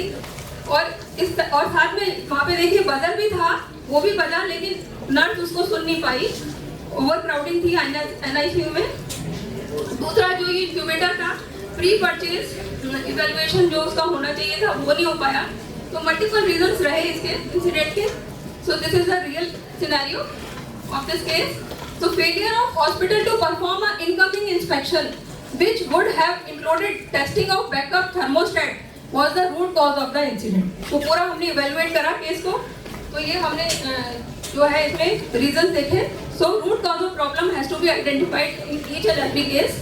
So lack of incoming inspection, error in facility policy, manufacturing error, failure of an accessory and environmental noise were the causative factors. Injury mechanism, hyperthermia, and causality assessment in this case is probable. So probable causality, as I told you, the points which you should consider for forming causality assessment. अब ये case में skip कर रही हूँ। In the last, I would like to share this highlights of this article. देखिए एक article publish हुआ इस जर्नल में, world journal of gastrointestinal endoscopy. देखिए इसमें टाइटल है motorised spiral enteroscopy, a cautious step forward in technological evaluation. अब देखिए इसकी हाईलाइट क्या थी। In July 23, motorized spiral enteroscopy was withdrawn from global market, accompanied by an urgent safety notification.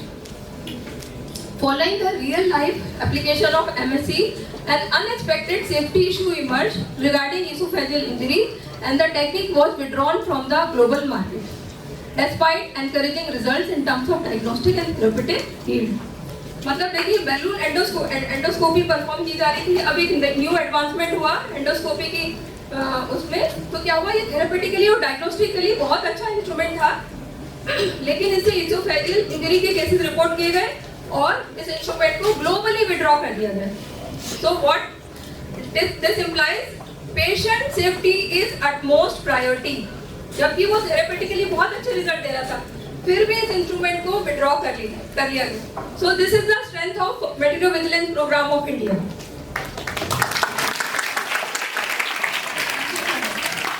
Lighter note joke, doctor is saying can you hold this popcorn during your MRI, our microwave is out of order.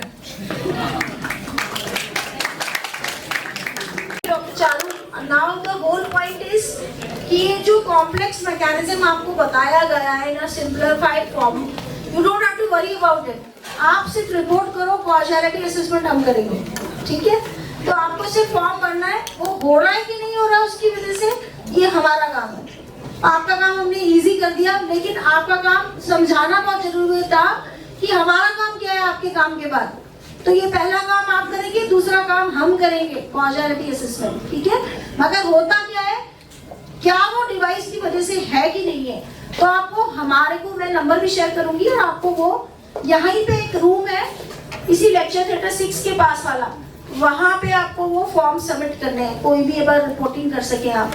You will be getting the certificates also for active contribution, that I can mention. Such a beautiful lecture, very nicely explained through examples, जिसकी वजह से हमें अच्छे से समझ में आ पाए। Now I would like, as we move forward, I would like to call upon Dr. Shivankan, Assistant Professor in Pharmacology, a very meticulous person, जो कि आपको मैम सर की स्लाइड्स में भी पता चलेगा, the role of health care professionals। तो अब सर बताएंगे कि आप लोगों का क्या रोल है for the material vigilance।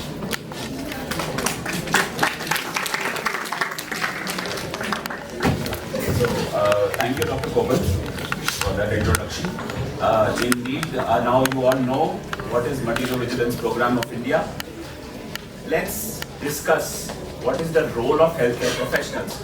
Role of healthcare professionals. अब आप सबको मालूम है कि रोल क्या है, कि रिपोर्ट करना है. ओके, रिपोर्ट करना है. ये फॉर्म बहुत बड़ा है, 4 पन्ने का फॉर्म. रिपोर्ट करना है, मैंडेटरी है. फॉर्म बहुत बड़ा है. रोल पता है हमारे को. Now how do we improve quality of care? Improving of quality of care तब होगी जब आप हर चीज रिपोर्ट नहीं करोगे. जो रिपोर्ट करना है वही रिपोर्ट करोगे.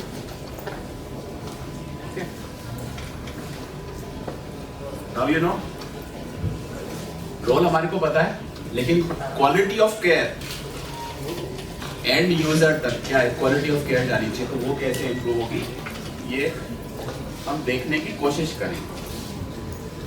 सो it is a collective responsibility. You all agree? Doctor की, नर्सेस की, पैरामेडिकल की, सबकी कलेक्टिव रिस्पॉन्सिबिलिटी. हम सभी को इसमें एक अहम भूमिका निभानी है. यस, निभानी है. Now what do you see here? यहाँ पे क्या देख रहे हो आप? क्या देख रहे हो? नर्सिंग स्टाफ है, ठीक है, ओटी में है, और वो इन्फ्यूजन पंप को देख रही है, कुछ एडजस्ट कर रही है. क्या कर रही है? There is this case scenario 1. Case scenario 1 क्या कह रहा है कि ये नर्स आइडेंटिफाई कर रही है कि इन्फ्यूजन पंप चल नहीं रहा है. ऑपरेशन के दौरान इन्फ्यूजन पंप चल नहीं रहा है. मैल फंक्शन किया नहीं, लेकिन उसने मैनुअली उसको ठीक कर दिया. No harm occurs. आपसे ये क्वेश्चन है, चले ये साइड बताओ. Should this be reported, yes या नो? आप बताओ. रेज योर हैंड्स जो कह रहे हैं यस. इस साइड में सिर्फ इतने लोग कह रहे हैं यस, बाकी सब नो कह रहे हैं. एक साइड को चूज करना पड़ेगा आपको, यस या नो. राइट, बोलने से नहीं होगा. Raise your hands. ओके, अब कीप रेजिंग योर हैंड्स. कोई बात नहीं. अब यहाँ पे रेज योर हैंड्स जो सोच रहे हैं. Everybody join in. Raise your hands. Surendra ji, man with the camera, आपको क्या लग रहा है?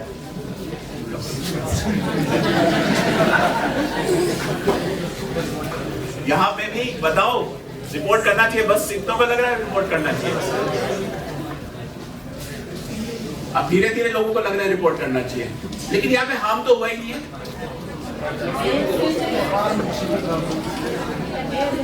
सोच रहे हो रिपोर्ट करना चाहिए, नहीं रिपोर्ट करना चाहिए. आप बताओ कितना रिपोर्ट. अभी देखते हैं आंसर क्या.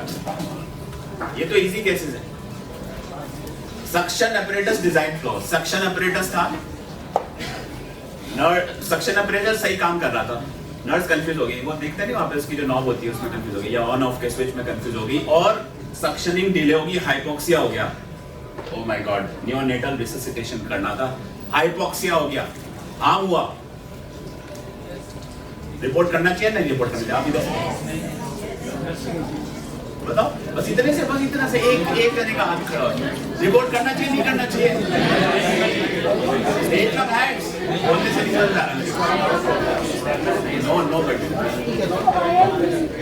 अरे हार्म हुआ है, लेकिन मशीन तो सही है. रिपोर्ट करना चाहिए सब कह रहे हैं नहीं. चलो अभी देख लेते हैं. अभी तक क्लियर नहीं है. मतलब कि क्या है, हमारे को देखना है क्वालिटी कैसे इंप्रूव करनी है. 4 पन्ने का फॉर्म भरना है. रिपोर्ट करना है तो करना है, नहीं करना है तो नहीं करना है. 4 पन्ने का क्यों दिमाग लगाना है. What should you report? What should you not report? अब देखो थोड़ी क्लैरिटी करते हैं. मेरे को भी बहुत कंफ्यूजन हो रहा है. कर लेते हैं क्लैरिटी. डिवाइस मैल फंक्शन हुआ है. डिवाइस मालूम है 3 उसमें थे कैटेगरी थी. क्या? Medical device, in vitro diagnostic, और तीसरी क्या कैटेगरी थी? इक्विपमेंट. तो डिवाइस या इक्विपमेंट. डिवाइस यूजुअली क्या होता है? इंटरनल यूज किया जाता है. इक्विपमेंट बाहर का होता है. मोटा अगर बात करें तो बिल्कुल क्लियर डेफिनेशन है. डिवाइस या इक्विपमेंट दोनों का ही मैल फंक्शन हुआ है, चाहे बड़ा सा इक्विपमेंट है, एमआरआई मशीन है. मैल फंक्शन हुआ है, रिपोर्ट करना है.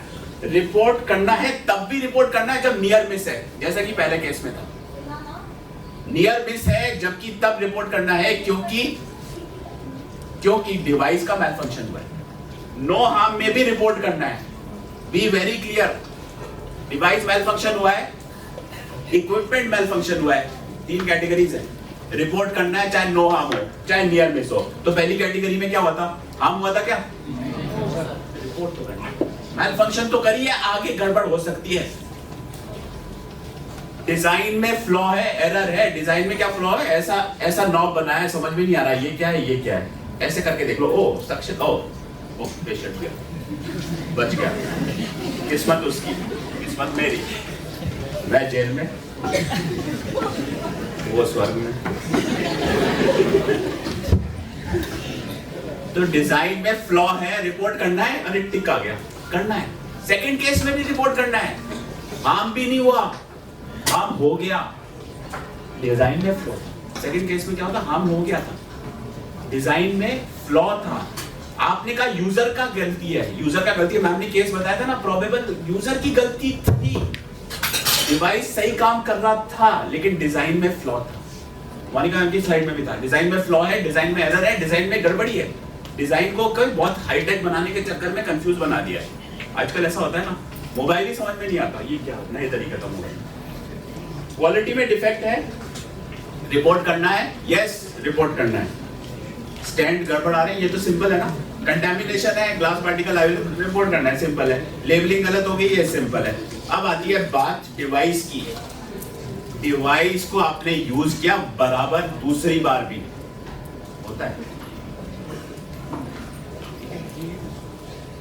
कई स्टेट्स में नहीं होता, कई स्टेट में थोड़ा ज्यादा होता है, शायद हमारी स्टेट में कम होता है।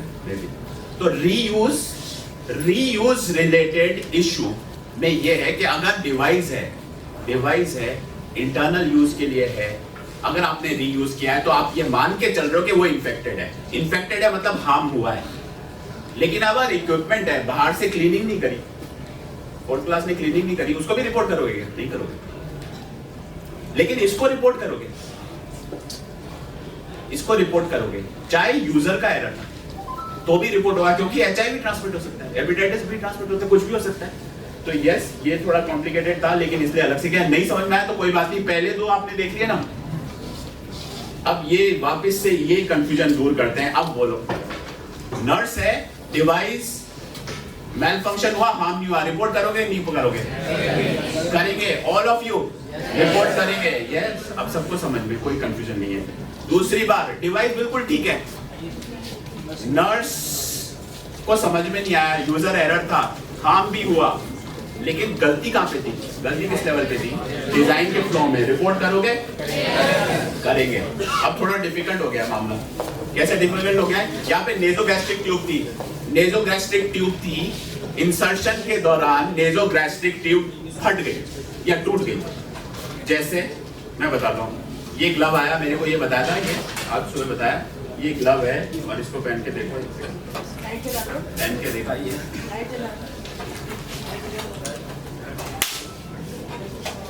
फोर्सफुल यूज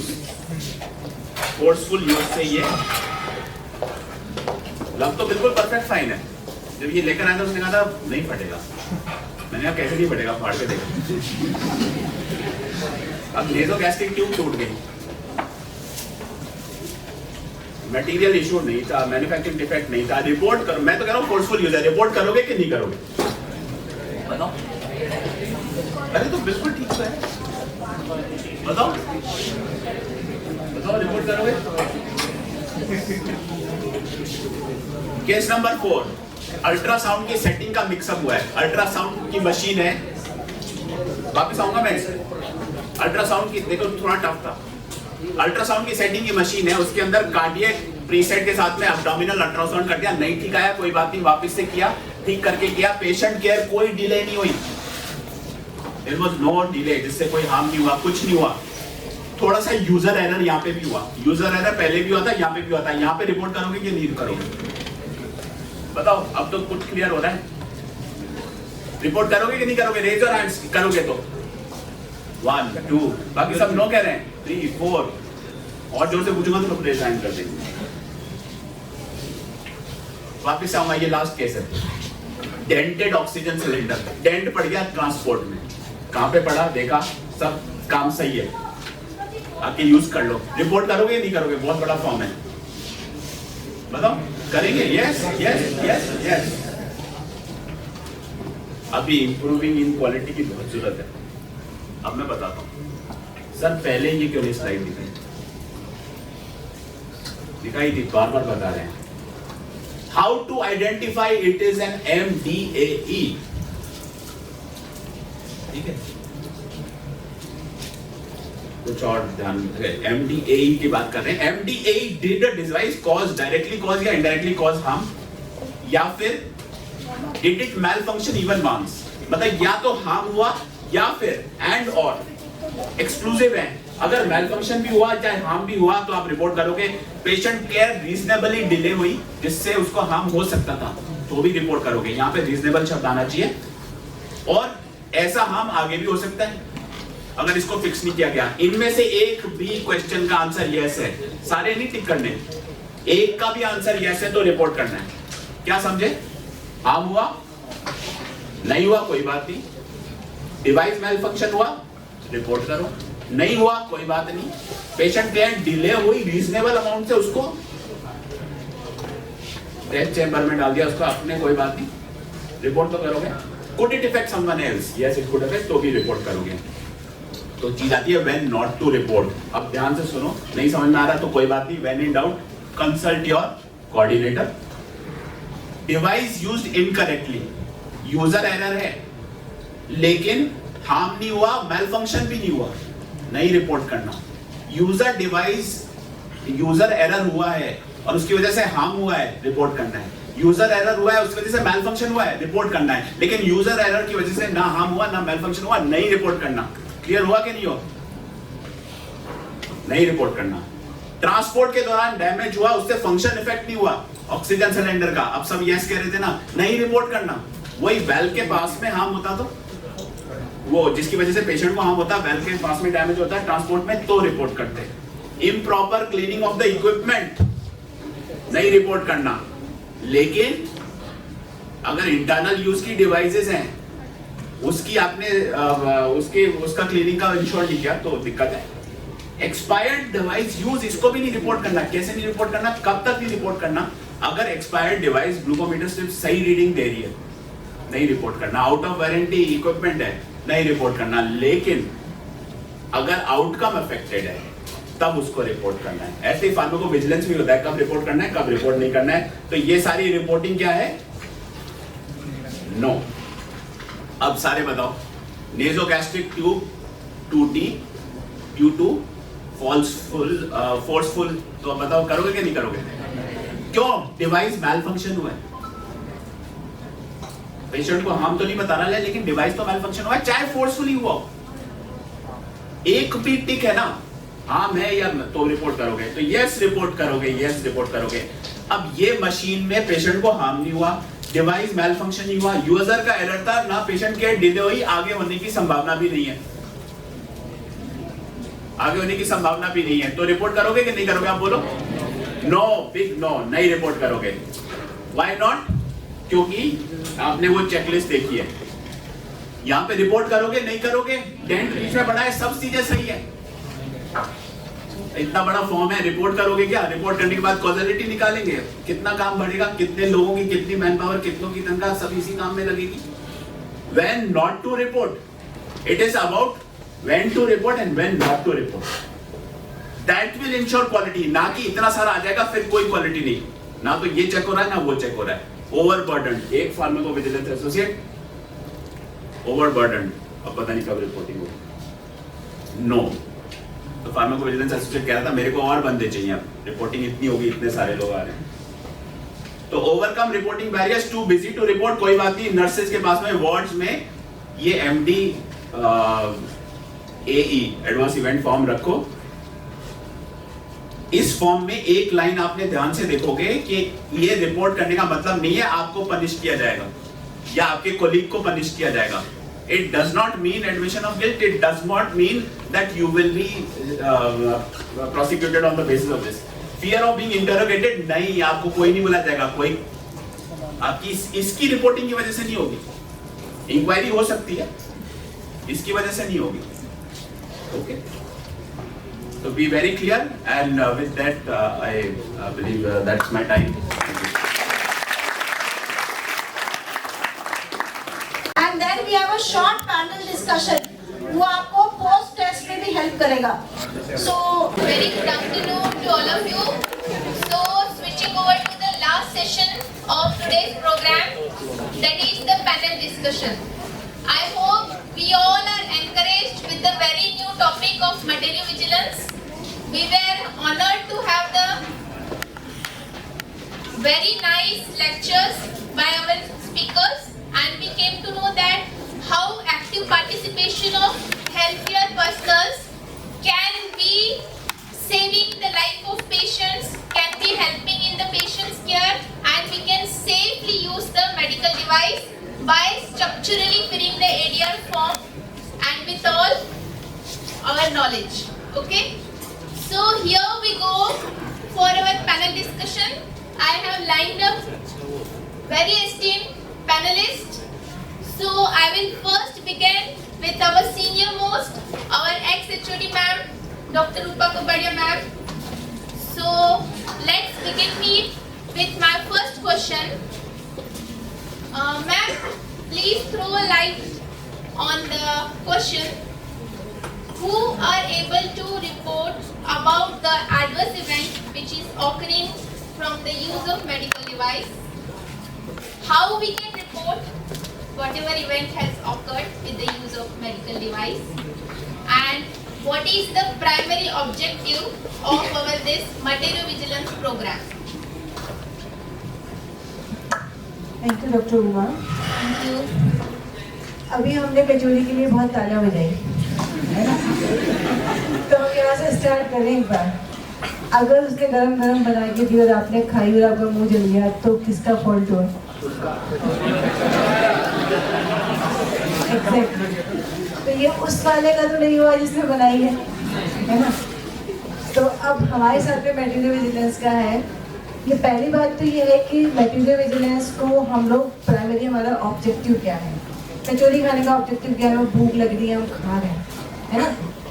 ऐसे ही मटेरियल विजिलेंस का ऑब्जेक्टिव क्या होगा कि हमें उसको क्या करना चाहिए? मॉनिटर करना चाहिए अगर उससे कोई भी प्रॉब्लम हो रही है, और उसको एनालाइज करना है उस प्रॉब्लम को और रिपोर्ट करना है। ये हमारा ऑब्जेक्टिव है। क्योंकि जैसे हमें भूख लग रही है, हम कचौरी खा रहे हैं, लेकिन हम ठंडी करके खाएं उसको तो हमें प्रॉब्लम नहीं होगी। खाने के बाद प्रॉब्लम हुई तो हमें उसको बताना है कि भाई उसने बहुत गर्म बना दी, इसलिए मेरा मुँह जला। ये तो बात गलत हुई ना? ऐसे ही अब मैम ने पूछा है कि कौन रिपोर्ट कर सकता है? नेचुरली जिसका मुंह जलेगा वही रिपोर्ट करेगा, है ना? लेकिन इसमें हमारे मटेरियल विजिलेंस में ये नहीं है कि जिसका मुंह जला वो रिपोर्ट करे। मटेरियल विजिलेंस में ये है कि जिसने बनाया है वो भी रिपोर्ट कर सकता है, जो खा रहा है वो भी रिपोर्ट कर सकता है, जो ला रहा है वो भी रिपोर्ट कर सकता है। और ऐसे ही जो मैन्युफैक्चरर है, जो मटेरियल को बना रहा है, वो मटेरियल को बनाने वाला मैन्युफैक्चरर उसको रिपोर्ट कर सकता है। जो अपने मेडिकल प्रोफेशनल के लोग हैं, मेडिकल प्रोफेशन में कौन कौन आते हैं? सिर्फ डॉक्टर्स नहीं आते हैं, नर्सेज आते हैं, टेक्नीशियंस आते हैं ना, डेंटल सर्जन्स आते हैं, मेडिकल प्रोफेशनल्स आते हैं। ये सब लोग आते हैं जो कि मेडिकल प्रोफेशन में होते हैं। नर्सिंग स्टाफ है, इवन जो ला रहा है, मतलब जो दे रहा है, जो सर्व कर रहा है, वो भी, यानी कि फार्मासिस्ट भी इसको रिपोर्ट कर सकता है। अगर वो कोई दवाई दे रहा है, उसको बार बार उस दवाई देने से कोई अगर पेशेंट प्रॉब्लम करता है कि भाई मैं पिछली बार ले गया था, आपका ये फट गया ग्लव्स, है ना, मैं पिछली बार ये बैग ले गया था, ये लीक कर गया, तो इवन फार्मासिस्ट भी रिपोर्ट कर सकता है कि जो मेरे पास माल आ रहा है वो कंपनी गलत दे रही है। ठीक है? अब उसके अलावा क्या कर सकते हैं? पेशेंट, मतलब जो कचौरी खा रहा है वो भी रिपोर्ट कर सकते हैं। मतलब जो पेशेंट दवाई ले रहा है उसको कोई प्रॉब्लम हो रही है, जैसे मोनिका मैम ने शुरू में क्या बताया था, इंजेक्शन लगाते हैं तो पेशेंट रोते हैं, चिल्लाते हैं कि हमें उस इंजेक्शन से दर्द हो रहा है। क्यों हो रहा है? क्योंकि उसकी निडल ब्लंट है। इसका मतलब जिस पेशेंट को प्रॉब्लम हो रही है वो भी उसको रिपोर्ट कर सकता है, राइट? इसके अलावा कौन है? टेक्नीशियंस। आपने टेक्नीशियन को बोला कि ये इसको दवाई लगानी है या इसको प्रिपेयर करना है या इसको देना है, और अगर उसको भी किसी चीज़ से प्रॉब्लम हो रही है, तो जैसे कि एक तो हमारा एग्जाम्पल डॉक्टर शिवांकर ने दिया था कि नर्सिंग का वो ऑन ऑफ करने वाला था। अगर वो काम कोई टेक्नीशियन करता है, उसको भी ये प्रॉब्लम आ रही है, तो उसको भी रिपोर्ट करना है, मतलब मैन्युफैक्चरिंग डिफेक्ट है तो भी, और अगर उसको लेने का डिफेक्ट है तो भी, यूज़ का डिफेक्ट है तो भी, मतलब मेडिकल प्रोफेशनल जिसमें कि डेंटल सर्जन्स भी आते हैं, मेडिकल प्रोफेशनल के लोग भी आते हैं, नर्सिंग भी आते हैं, पेशेंट मतलब नर्सिंग स्टाफ आता है, टेक्नीशियन आता है, ये तो हमारे मेडिकल के लोग होंगे। इसके बाद पेशेंट आ गया, इसके बाद में मेडिकल डिवाइस जो बनाता है वो भी आ गया। ये सब के सब जो लोग जो कि मेडिकल डिवाइस से रिलेटेड लोग हैं, जिन के हाथ से वो मेडिकल डिवाइस लग रहा है या जा रहा है, वो सब उसको इवेंट को नोट कर सकते हैं। ये हम सबकी रिस्पॉन्सिबिलिटी है। देन इसके बाद में हमारा है कि हम कैसे रिपोर्ट करें, क्या क्या मेथड से हम लोग रिपोर्ट करते हैं। एक तो हमारा बहुत पुराना मेथड है पेन पेपर का, जैसे कि आपके पास फॉर्म है मेडिकल इवेंट का, आपके पास अवेलेबल है, आप उसको पेपर पे उतारिए और उसको दे दीजिए, सिंपल बात। ADR मॉनिटरिंग सेंटर हमारा एसएमएस मेडिकल कॉलेज का है, यहाँ पे आप उसको डिपॉजिट करा दीजिए। अगर आप यहाँ नहीं आ सकते, उस मेडिकल फॉर्म को नहीं भर सकते, तो एक मोबाइल एप्लीकेशन होता है, उसको आप डाउनलोड कर लीजिए। फार्माकोविजिलेंस जो प्रोग्राम का जो एक हमारा एक ऐप आता है MVPI वाला, उसको आप डाउनलोड कर दीजिए, आप मोबाइल से भी उसको ऐड कर सकते हैं। इसके बाद में एक टोल फ्री नंबर होता है, हेल्पलाइन नंबर है, जो कि मोनिका मैम ने आपको बताया था, क्या बताया था? 1800 में से अगर 0 निकाल दोगे तो 180, और 30 दिन में 24 घंटे, 30-24, ये सिंपल सा नंबर है, इस पे आप कर सकते हैं। और इसके अलावा हम ऑनलाइन पोर्टल पे भी इसको हम लोग रिपोर्ट कर सकते हैं। तो ये सारी चीज़ें हैं जिसके हम रिपोर्ट भी कर सकते हैं, एनालाइज भी कर सकते हैं, उसको हम लोग मॉनिटर भी कर सकते हैं, और हम सब उसको उसमें इन्वॉल्व हो सकते हैं और एक्टिवली पार्टिसिपेट कर सकते हैं। Thank you doctor. Explaining very simple way in the daily life with the eating kachori. I hope you all will remember how you can report and who are all responsible for reporting. Okay. Now I'll switch over to the next panelist and kindly take care of 5 minutes will be given for each panelist.